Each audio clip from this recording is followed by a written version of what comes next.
Friends, welcome on ECP, welcome on Europedia. और मेरा ये जो वीडियो है ये रिलेटेड है पंजाब पब्लिक सर्विस कमीशन में जो एनवायरनमेंट इंजीनियरिंग की जॉब्स आने वाली हैं उसके सिलेबस से रिलेटेड।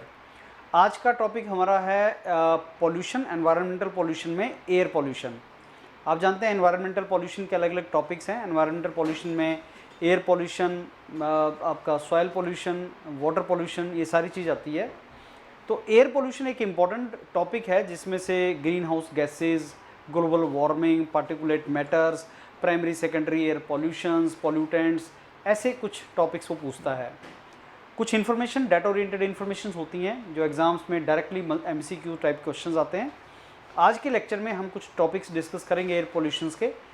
इनफैक्ट ये एग्ज़ाम के लिए तुम्हारा एयर पोल्यूशन का पूरा कंपोनेंट हो सकता है और इसमें फिर लास्ट में हम क्वेश्चंस करेंगे। इसको करना स्टार्ट करते हैं। Let's start our lecture. तो ये असिस्टेंट एनवायरनमेंट इंजीनियर और जूनियर एनवायरनमेंट इंजीनियर की जो सीट्स पंजाब में अभी आने वाली हैं उसके लिए ये एक टॉपिक है फ्रेंड्स। और इसमें ये आपका सिलेबस है। मैंने आपको पहले लेक्चर में भी सिलेबस दिखाया था कि क्या सिलेबस है इसका पंजाब पब्लिक सर्विस कमीशन का, और एयर पोल्यूशन उसमें से एक काफ़ी बड़ा टॉपिक है। तो इसको कवर करेंगे हम, अलग तरीके से कवर होगा। अलग सिविल इंजीनियरिंग के जो मेंटर्स हैं वो भी इसको डिस्कस करेंगे। मैं इसका कुछ पार्ट टच करूंगा, जैसे जो करंट से रिलेटेड टॉपिक होता है, ग्रीन हाउस गैसेज कौन कौन सी हैं और ओजोन लेयर डिप्लीशन क्या होता है, क्या टॉपिक्स है जो एग्जाम में जैसे क्वेश्चन आते हैं, वो मैं पार्ट इसका आज आपके साथ कंप्लीट करूँगा। फिर इसके सिलेबस में सॉलिड वेस्ट मैनेजमेंट है फ्रेंड्स, और 4 मेन टॉपिक हैं: pollution, solid waste management, hydrology and ground water, environment and ecological studies,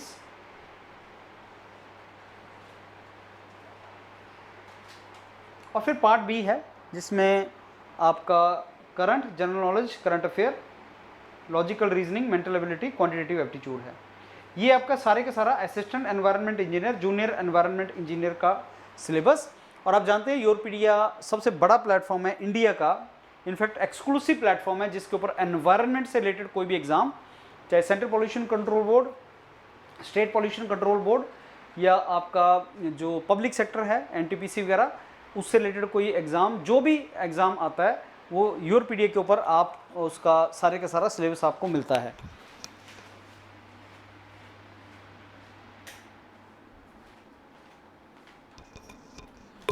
okay, so start करते हैं इसका। हमारा जो टॉपिक है आज का वो है एयर पॉल्यूशन।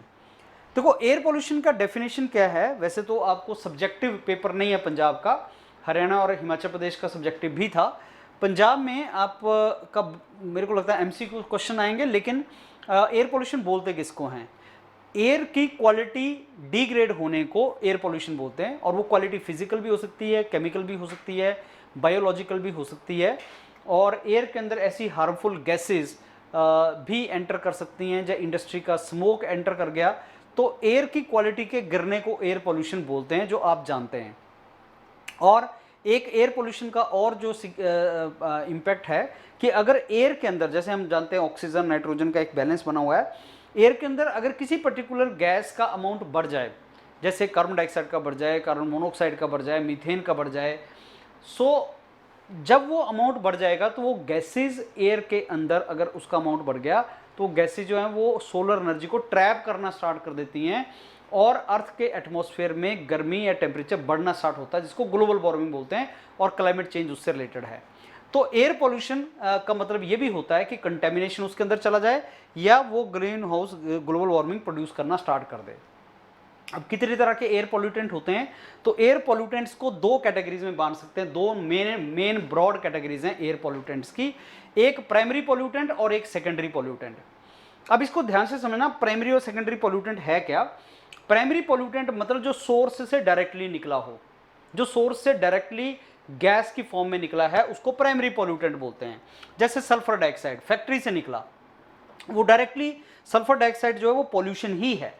तो फैक्ट्री से डायरेक्टली जो निकला, स्मोक निकली या सल्फर डाइऑक्साइड निकला, वो डायरेक्टली गैस हो गई, वो आपका डायरेक्टली एक पोल्यूशन का काम करेगा।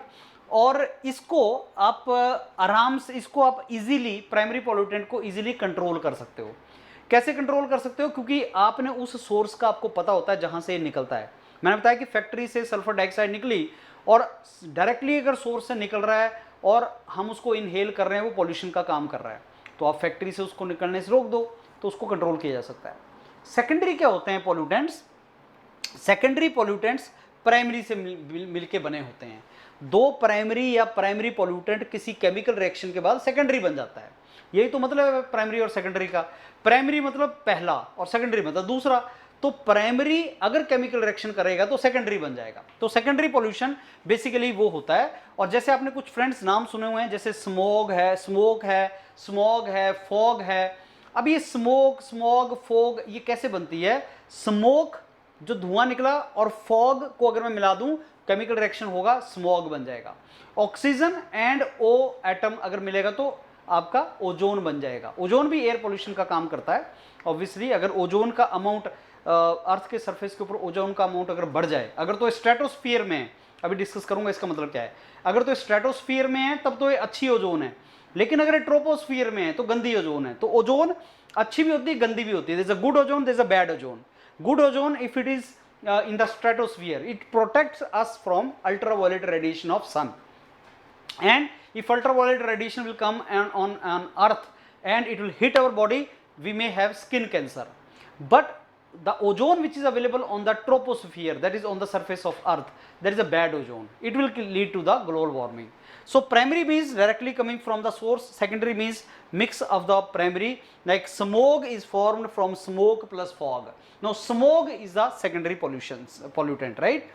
And these are difficult to control. So primary and secondary में which one is difficult to control? Secondary is difficult to control. And exam में question can come that which one of these is primary pollutant, which one of these is secondary pollutant. So what is primary pollutant? Which is coming directly from source. What is secondary pollutant? Which is not directly coming from source but indirectly coming from source. And what is the stability? I mean, primary is unstable, secondary is stable, and that is the reason secondary it is difficult to control the secondary pollutant. It is difficult to control. Can you give some example? Yes, acid rain, which is made up of water and acid, that is the acid rain, secondary pollutant. Then it is, ozone is a secondary pollutant, whereas particulate matter, carbon monoxide, all these gases are primary pollutant. So which one is primary pollutant और कौन सा secondary pollutant, इसका आपको idea होना चाहिए. Primary pollutant कौन सा है, सेकेंडरी पोल्यूटेंट कौन सा है. तो प्राइमरी पोल्यूटेंट जो है फ्रेंड्स वो डायरेक्टली सोर्स से निकलता है और उसको कंट्रोल करना इजी होता है. सेकेंडरी पोल्यूटेंट प्राइमरी पोल्यूटेंट से मिलकर बना होता है और उसको कंट्रोल करना थोड़ा सा डिफिकल्ट है, क्योंकि वो आपका अब उसके अलग अलग सोर्स होते हैं.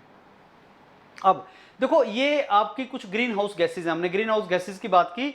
इतना मैं इस इमेज के थ्रू आपको थोड़ा सा इंफॉर्मेशन दे दूं. ग्रीन हाउस गैसेज कुछ मेन ग्रीन हाउस गैसेज हैं. सबसे जो ज़्यादा इम्पैक्ट है, मतलब ज़्यादा जो इफेक्ट कर रही है वो कार्बन डाइऑक्साइड कर रही है. तो ऑलमोस्ट 80% ग्लोबल वार्मिंग, 80% इफेक्ट जिस गैस का है, ग्रीन हाउस गैस का, वो है कार्बन डाइऑक्साइड. ये सबसे ज़्यादा एनर्जी कंज्यूम करने वाली नहीं है, लेकिन ये अमाउंट में ज़्यादा है कार्बन डाइऑक्साइड, तो इसका इम्पैक्ट भी ज़्यादा है. तो 80%. फिर मार्श गैस, नेचुरल गैस या आपका मीथेन आता है 11%. फिर NXO और N2O आता है 6.1. फिर ये सारी मिल मिला के hydrofluorocarbon, this sulphur and nitrogen fluorine, ये सारे के सारे जो पार्शियल हैं 3.1% आते हैं. तो इमेज को दिमाग में रखना. तो सबसे ज़्यादा 3 पोटेंशियल जो है कार्बन डाइऑक्साइड है, मीथेन है और N2O है. ये ग्रीन हाउस गैसेज है, राइट. ओके, नाउ क्वेश्चन ये आता है कि भाई प्राइमरी और सेकेंडरी पॉल्यूटेंट में डिफरेंस क्या है. प्राइमरी पॉल्यूटेंट वो हैं जो डायरेक्टली किसी सोर्स से निकलते हैं. एग्जांपल आपको बता दिए, sulphur oxide, nitrogen oxide, carbon monoxide, particulates. Secondary वो हैं जो बेसिकली केमिकल रिएक्शन के थ्रू बनते हैं. और ozone and secondary organic aerosol जो हैं वो इसके एग्जांपल हैं. हेज या ओजोन इसका एग्जांपल है, राइट. सो हेज या स्मॉग या ओजोन इसका एग्जांपल है. सेकेंडरी पॉल्यूटेंट को डिफिकल्ट होता है कंट्रोल करना, और ये सेकेंडरी पॉल्यूटेंट अलग अलग सोर्सेज से बना होता है. ऑब्जेक्टिव क्वेश्चन, इनमें से कौन सा ऐसा है जो प्राइमरी एयर पॉल्यूटेंट नहीं है. कार्बन डाइऑक्साइड है, कार्बन मोनोऑक्साइड है, पार्टिकुलेट है, ओजोन नहीं है. Which of the following is not correct statement related to primary and secondary pollutant? नहीं, तो सेकेंडरी पोल्यूटेंट जो हैं वो केमिकल रिएक्शन के थ्रू बनते हैं और इनको कंट्रोल करना डिफिकल्ट है, आसान नहीं है, डिफिकल्ट है। तो आपका आंसर, ये टिपिकल जो क्वेश्चन आपके बनते हैं। पार्टिकुलेट मैटर क्या होता है? PM10, PM2.5 ये क्या चीज है? पार्टिकुलेट मैटर बहुत ही छोटे पार्टिकल को बोलते हैं। जैसे डस्ट पार्टिकल है, आप जानते हैं डस्ट पार्टिकल, वो पार्टिकल है, जितना छोटा होता चला जाएगा उतना ही वो हेल्थ के लिए डेंजरस है। पार्टिकुलेट मैटर 10, पार्टिकुलेट मैटर 2.5, इसमें 10, 2.5 जो है माइक्रोन है। माइक्रोमीटर क्या होता है? 10⁻⁻⁶ मीटर को माइक्रोमीटर बोलते हैं। तो पार्टिकुलेट मैटर 10 मीन्स उसका साइज या उसका डायमीटर है 10 माइक्रोमीटर। 1 माइक्रोमीटर इज 10⁻⁶ मीटर, तो 10 माइक्रोमीटर मीन्स 10⁻⁵ मीटर।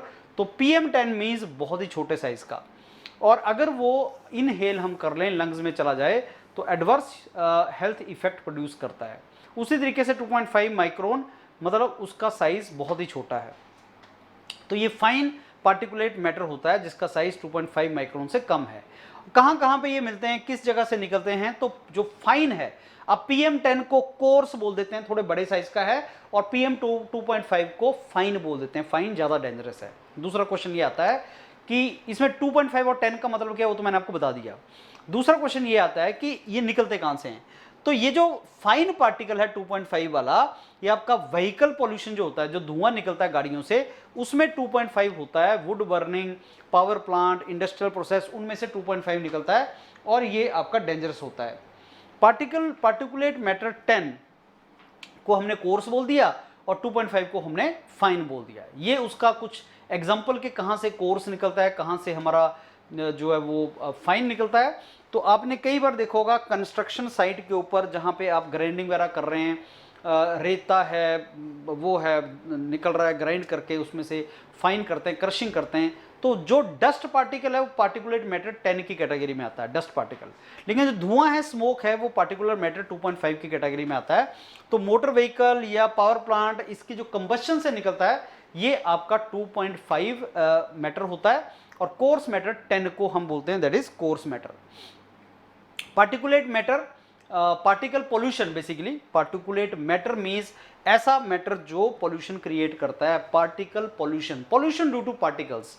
ये जो आपके डस्ट पार्टिकल है, ये भी तो पोल्यूशन है। कहीं बहुत ज़्यादा डस्ट निकल रही हो तो आपको खांसी हो जाएगी, ऑब्वियसली आप इनहेल करोगे उसको। और ये सॉलिड लिक्विड ड्रॉपलेट्स का मिक्स करके बना होता है, और जैसे डस्ट है, सूट है, स्मोक है, डर्ट है, ये सारा मिल मिला के आपका पार्टिकुलेट मैटर बनता है, और ये आपका एक डेंजरस होता है। ये डायग्राम फ्रेंड्स देखना, थोड़ा इस पिक्चर को ध्यान से देखो। इसमें जो ह्यूमन हेयर है वो आपको दिखाया हुआ है, ह्यूमन हेयर, और ह्यूमन हेयर आपका उसका जो साइज है और पार्टिकुलेट मैटर का साइज, जरा ध्यान से इसको देखो कैसा है, कैसा दिख रहा है।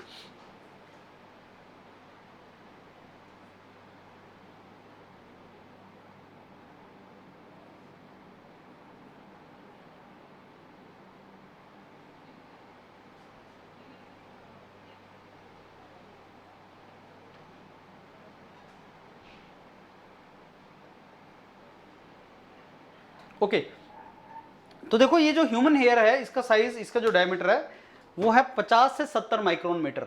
पार्टिकुलेट मैटर जो है वो 10 का मतलब कि ये, और उसके ऊपर छोटा सा 2.5। तो कंपैरेटिव एनालिसिस बताया हुआ है पार्टिकुलेट मैटर के साइज का, कंपैरेटिव एनालिसिस कि किस साइज का पार्टिकुलेट मैटर किस तरीके का बनता है, इसका थोड़ा सा साइज का आपको कंपैरेटिव एनालिसिस किया हुआ। एक और डायग्राम इसमें देखो, जो पार्टिकुलेट मैटर 90 माइक्रोन है, वो जो आपका बीच के ऊपर एक सैंड पार्टिकल होता है वो 90 माइक्रोन के आसपास का होता है। आप सी बीच पे जाओगे, वहाँ एक डस्ट, वो सैंड पार्टिकल उठाओ, छोटा सा होता है, वो भी बहुत ही छोटा होता है, वो 90 माइक्रोन का है। और ह्यूमन हेयर जो है 50 से 70 माइक्रोन है। तो 10 जो है वो डस्ट है, डस्ट का पार्टिकल आप उठा लो, वो आपका 10 है। और सूट उठा लो, मतलब धुआं, ये स्मोक है, उसमें पार्टिकुलेट मैटर 2.5। ये थोड़ा सा कंपैरेटिव एनालिसिस पार्टिकुलेट मैटर का। तो मैंने बताया आपको कि PM10, PM2.5। अभी आपके दिमाग में होना चाहिए कि PM10 क्या है, PM2.5 क्या, पार्टिकुलेट मैटर मीन्स ऐसा मैटर जो पोल्यूशन क्रिएट करता है और ह्यूमन लंग्स के अंदर जाके ह्यूमन बीइंग को बेसिकली एक पोल्यूटेंट की तरह से काम करता है। इसके सोर्स क्या होते हैं? पार्टिकुलेट मैटर के अलग अलग सोर्स क्या हैं? सबसे इंपॉर्टेंट, ये बहुत से साइजेस और शेप्स में आता है, और बहुत से अलग अलग केमिकल्स को मिलके बना होता है। कंस्ट्रक्शन साइट्स पे जो आपका मिट्टी जो होता है आपका सारे का सारा ये डस्ट, ये सारे का सारा पार्टिकुलेट मैटर है। और केमिकल जैसे सल्फर ऑक्साइड, नाइट्रोजन ऑक्साइड, ये सारे के सारे पॉल्यूटेंट जो पावर प्लांट या इंडस्ट्रीज या ऑटोमोबाइल से निकलते हैं, ये पार्टिकुलेट मैटर का सोर्स है। तो industries, transportation, transport vehicles and house hold smoke and ये आपका जितना भी है ये पार्टिकुलेट मैटर 2.5 का सोर्स है। और ये जितना भी डस्ट है, कंस्ट्रक्शन इंडस्ट्रीज का डस्ट है, रोड साइड डस्ट है, वो आपका पार्टिकुलेट मैटर 10 का एक सोर्स बनता है। ये दूसरा एक स्लाइड में आप देख सकते हैं पार्टिकुलेट मैटर अलग अलग उसमें कौन कौन से केमिकल हैं, क्या उसके साइज है। यहां से आपको पार्टिकुलेट मैटर का थोड़ा सा आइडिया लग जाएगा किस साइज में वो आता है। सबसे ज्यादा कंट्रीब्यूटर कौन है PM10 का? PM10 सबसे ज्यादा कौन देता है? PM10 सबसे ज्यादा कहां से मिलता है? पार्टिकुलेट मैटर 10 सबसे ज्यादा कहां से मिलता है?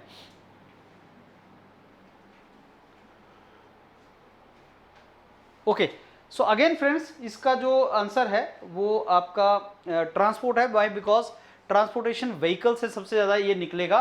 पार्टिकुलेट मैटर मैंने आपको बताया कि कंस्ट्रक्शन साइट पे होता है तो एग्जांपल दिया, लेकिन जब व्हीकल चलता है तो सोच के देखो मिट्टी तो फिर भी उड़ेगी तुम्हारी, वो सारे का सारा है। और उसमें भी बड़े साइज का मैटर तो होता ही है, कोर्स फ्रैक्शन होते हैं, फाइन फ्रैक्शन होते हैं। तो आपके जो ट्रांसपोर्ट है 44% कंट्रीब्यूट करता है और 33% रेजिडेंस, इंडस्ट्रीज 11%, बिल्डिंग कंस्ट्रक्शन वगैरह 9%। तो पार्टिकुलेट मैटर 10 जो है वो सबसे ज्यादा ट्रांसपोर्ट सेक्टर देता है। इसको याद कर लेना, गलती मत करना, डायरेक्ट क्वेश्चन ऐसा आता है। एयर पोल्यूशन सबसे ज्यादा किस वजह से होता है? एयर पोल्यूशन का मेन सोर्स सबसे ज्यादा क्या है? तो आपने देखा एयर पोल्यूशन का सबसे बड़ा जो सोर्स है वो आपका डस्ट एंड कंस्ट्रक्शन है। एयर पोल्यूशन मतलब अगर सारा जोड़ ली जाए जो पोल्यूशन निकलता है, source of air pollution dust and construction, फिर बर्निंग वगैरह होता है। तो किस में से सबसे ज़्यादा पोल्यूशन का कारण बनता है? एयर पोल्यूशन सबसे ज़्यादा कहाँ है?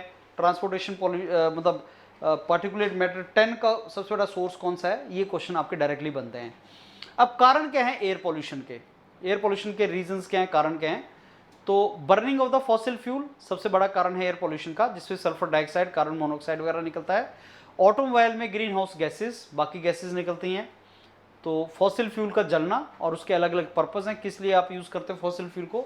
और उसके बाद आपका ऑटोमोबाइल एक सबसे बड़ा कारण है एयर पोल्यूशन का। एग्रीकल्चर एक्टिविटीज़ जब आप पेस्टिसाइड, फर्टिलाइजर, इंसेक्टिसाइड यूज़ करते हो तो वहाँ से भी आपके कुछ अमोनिया वगैरह गैसेस जो निकलती हैं वो भी एयर पोल्यूशन का एक कारण बनता है।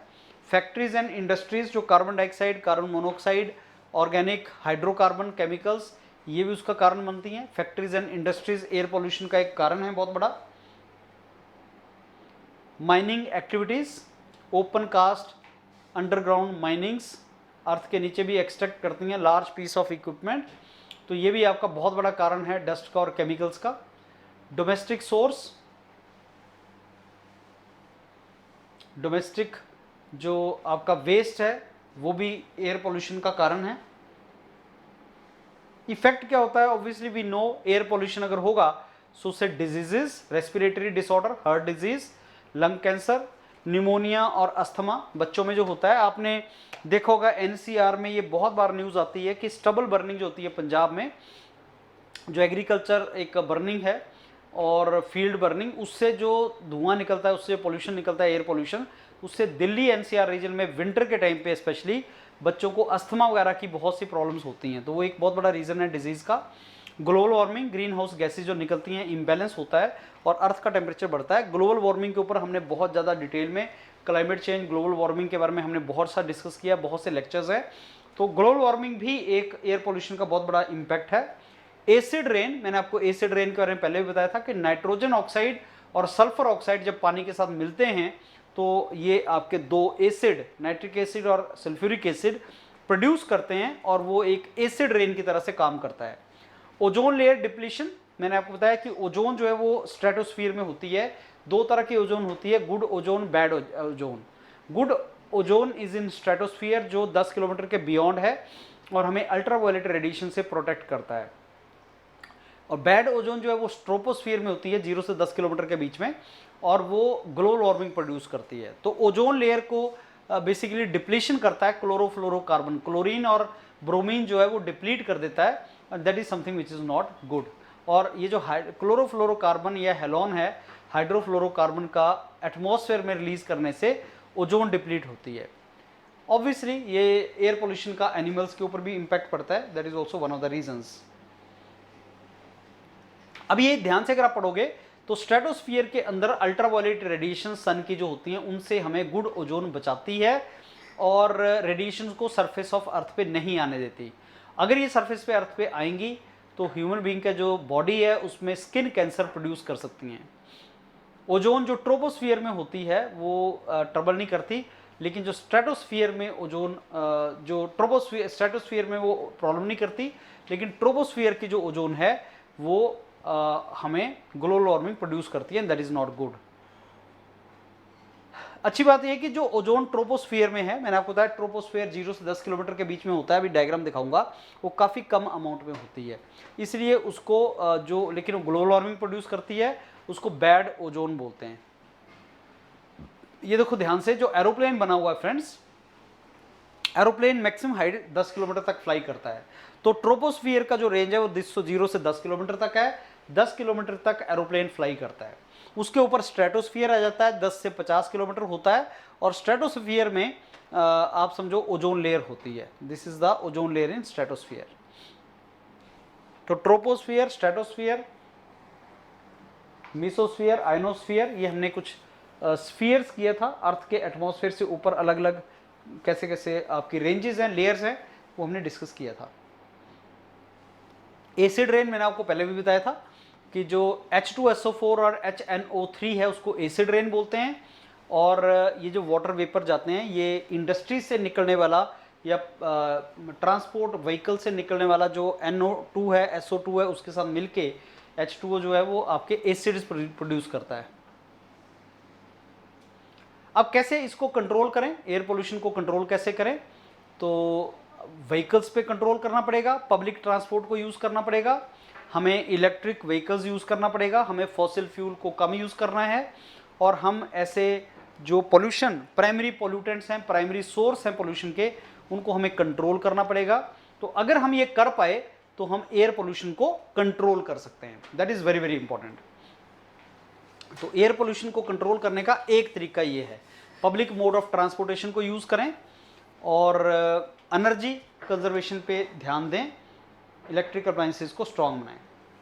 ये एक पूरे का पूरा स्लाइड जो आप बड़े ध्यान से पढ़ सकते हैं, एयर पोल्यूशन को कंट्रोल करने के तरीके। इंडस्ट्रियल एमिशन, डीजल, पेट्रोल, जो फॉसिल फ्यूल है उनको कंट्रोल करें,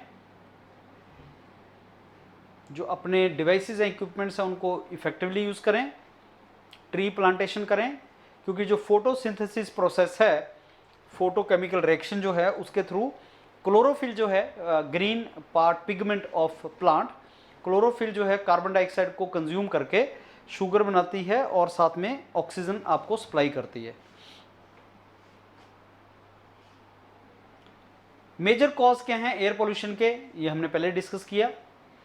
फॉसिल फ्यूल मेन कारण है, सल्फर डाइऑक्साइड, कार्बन मोनोऑक्साइड बड़ी हार्मफुल गैसेस हैं। कैसे ये प्रोड्यूस करते हैं ग्लोबल वार्मिंग, वो हमने डिस्कस किया है। ग्रीन हाउस गैस इफेक्ट एक होता है, ग्रीन हाउस गैस इफेक्ट से ये पॉल्यूशन प्रोड्यूस करती हैं। एसिड रेन क्या होता है, नाइट्रोजन ऑक्साइड, सल्फर ऑक्साइड पानी के साथ मिलकर एसिड रेन प्रोड्यूस करता है। डिफॉरेस्टेशन एयर पॉल्यूशन का कारण है, डिफॉरेस्टेशन से आप ट्रीज को कट कर देते हैं, कार्बन डाइऑक्साइड जो प्लांट कार्बन डाइऑक्साइड को फोटोसिंथेसिस से कंज्यूम करता है, तो ज़्यादा से ज़्यादा कार्बन डाइऑक्साइड एटमॉस्फेयर में होना स्टार्ट होती है। अब ये कुछ क्वेश्चन है फ्रेंड्स जो आप एक एक करके मैं आपको दिखाऊंगा, लेकिन आपको खुद करने हैं, आंसर भी दे रखा है। एक एक क्वेश्चन है इसका, कोई 10-15 क्वेश्चन है। पॉल्यूशन का definition,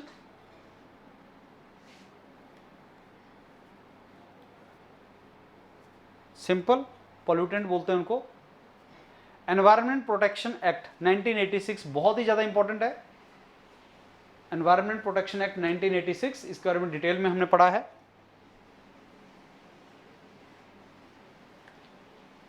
environment protection act overall हमारे एनवायरनमेंट की बात करता है। एयर पोल्यूशन का प्लांट्स पे क्या इंपैक्ट पड़ता है, उनकी ग्रोथ रुक जाती है, यील्ड कम हो जाती है, प्रोडक्शन कम हो जाएगा उनका।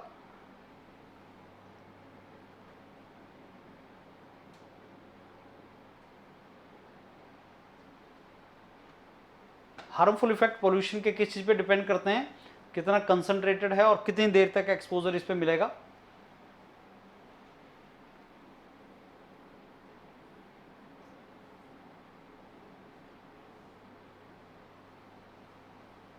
पार्टिकुलेट एयर पोल्यूटेंट्स कौन सी इंडस्ट्रीज रिलीज करती हैं?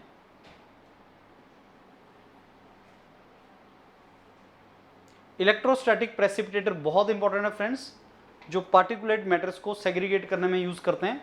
Electrostatic precipitator. इलेक्ट्रोस्टैटिक प्रेसिपिटेटर के ऊपर एक पूरा हम डिस्कशन करेंगे, लेक्चर लेंगे। इलेक्ट्रोस्टैटिक प्रेसिपिटेटर क्या होता है उसके ऊपर डिस्कशन करेंगे।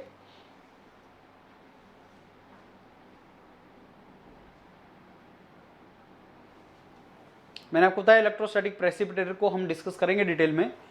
उसमें एक टर्म होती है स्क्रबर, वो सल्फर डाइऑक्साइड जैसी गैसेस को रिमूव करने में यूज किया जाता है। सेंट्रल पोल्यूशन कंट्रोल बोर्ड, इसको 1974 में बनाया गया था और ये ministry of environment, forest and climate change के अंडर आता है। कैटालिटिक कन्वर्टर कहाँ फिट किया जाता है? ये ऑटोमोबाइल्स में यूज होता है कैटालिटिक कन्वर्टर। तो कैटालिटिक कन्वर्टर और इलेक्ट्रोस्टैटिक प्रेसिपिटेटर, ये दो टर्म्स हैं जो हम यूज करते हैं और हम लोगों को इसका आइडिया होना चाहिए। नॉइज पोल्यूशन बाद में डिस्कस करेंगे। ऑब्वियसली ये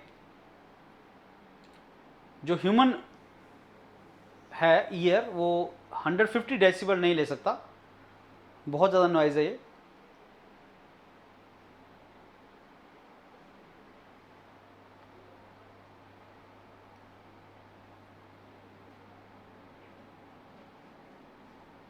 natural gas is nothing but methane. Methane he natural gas है और ये ज़्यादा एफिशिएंटली बर्न होती है और ये चीपर भी है। So this is more effective. Okay friends, तो आज का जो लेक्चर था वो एयर पोल्यूशन के ऊपर था। आपने कुछ टर्मिनोलॉजीज इसके बारे में पढ़ा। आप अपने एग्जाम्स की तैयारी करना स्टार्ट करो। एनवायरनमेंट बहुत ही सिंपल डोमेन है और आसान से इसमें जॉब्स, अच्छी जॉब्स लगती हैं।